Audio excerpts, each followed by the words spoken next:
ចាជំរាបសួរនាងខ្ញុំឈ្មោះទឹកថាវរីនាងខ្ញុំជាម្ចាស់ហាងរីអេឡិចត្រូនិក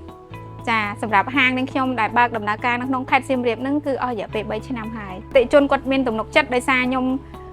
នាំយកនៅផលិតផលដែលល្អដែលមានគុណភាពហើយនឹងមានការធានាពីក្រុមហ៊ុនច្បាស់លាស់ដូចជាក្រុមហ៊ុន Samsung អញ្ចឹងគាត់មានការធានាឲ្យយើងឲ្យអតិថិជនចាអញ្ចឹងគុណភាពល្អវាមានស្រាប់ទៅហើយអញ្ចឹងយើងអត់ខ្លាចលក់ជូនអតិថិជនទេអញ្ចឹងធ្វើឲ្យគាត់មានទំនុកចិត្តថ្ងៃក្រោយគាត់នឹងមកទិញពីហាងយើងបន្តទៅទៀតក្នុងហាងរបស់ខ្ញុំគឺយើងលក់ជាផលិតផលចម្រុះតែម្ដងដូចជាទូទឹកកក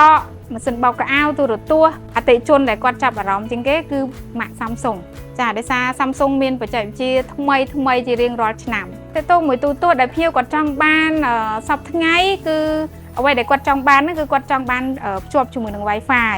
ដើម្បីឲ្យកូនគាត់មើលជាទូទស្សន៍ដើម្បីបញ្ជាកូនក្មេងៗហ្នឹងកុំឲ្យមើលទូរស័ព្ទច្រើនពេកឆ្នាំ2025នេះប្រភេទទូទស្សន៍ Samsung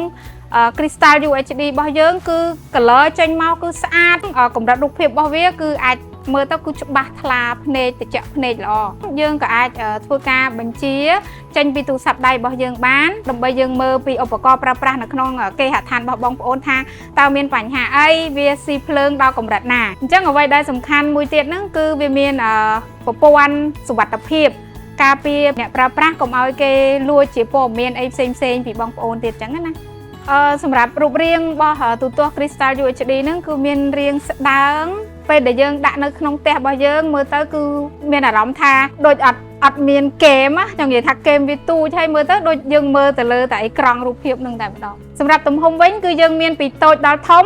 គឺរហូតទៅដល់98អ៊ីនអញ្ចឹងសម្រាប់បងប្អូនអតិថិជនដែលគាត់ចង់បាន Smart TV Samsung យើងមានចាប់ពី32អ៊ីនផងដែរហើយដោយ32អ៊ីនហ្នឹងគឺរូបភាពវាច្បាស់ល្អហើយ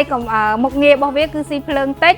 ចាហើយយើងអាចបញ្ជាជាមួយនឹងទូរស័ព្ទដៃក៏បានយើងមើលជាភ្ជាប់ជាមួយនឹង Wi-Fi យើងមើល YouTube ក៏បានដែរជាពិសេសសម្រាប់ model នេះគឺយើងមានការធានារយៈពេល3ឆ្នាំផងដែរអញ្ចឹងបងប្អូនអាចអញ្ជើញមកកាន់ហាងរីអេឡិចត្រូនិកបានដែលមានទីតាំងនៅលើផ្លូវស៊ីវត្ថានៅក្នុងក្រុងសៀមរាបយើងតែម្ដងសូមអរគុណ